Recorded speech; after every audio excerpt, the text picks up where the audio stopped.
আসসালামু আলাইকুম viewers, welcome back to my another new video. আজকে আমরা একটি গুরুত্বপূর্ণ ইংরেজি স্ট্রাকচার ক্লাস নিয়ে আলোচনা করব। Okay viewers, let's get started. মেয়েটা ততটা খারাপ নয়, সে অতটা শিক্ষিত নয়, এটা খুব একটা ভালো না, আমাকে বোঝানো অতটা সহজ নয়। আমরা দৈনন্দিন জীবনে এই ধরনের বাক্যগুলি ব্যবহার করে থাকি। স্ট্রাকচার ব্যবহার করে কিভাবে বাক্যগুলিকে বলবো সেটি দেখে নিই। স্ট্রাকচারটি হলো সাবজেক্ট প্লাস অ্যাম অথবা ইজ অথবা are plus not that plus adjective. ততটা অথবা অতটা অথবা খুব একটা অর্থে স্ট্রাকচারটি ব্যবহার করব। এবার আমরা কয়েকটি এক্সাম্পল দেখে নেব। মেয়েটা ততটা খারাপ নয়, the girl is not that bad.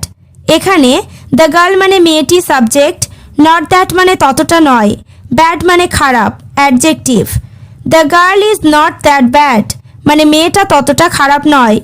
Next, সে অতটা শিক্ষিত নয়, he is not that educated.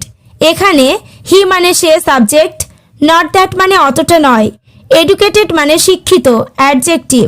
He is not that educated মানে সে অতটা শিক্ষিত নয়। এটা খুব একটা ভালো না, it is not that good. এখানে ইট মানে এটা, নট দ্যাট মানে খুব একটা না, it is not that good মানে এটা খুব একটা ভালো না। নেক্সট, আমাকে বোঝানো অতটা সহজ নয়, to convince me is not that easy.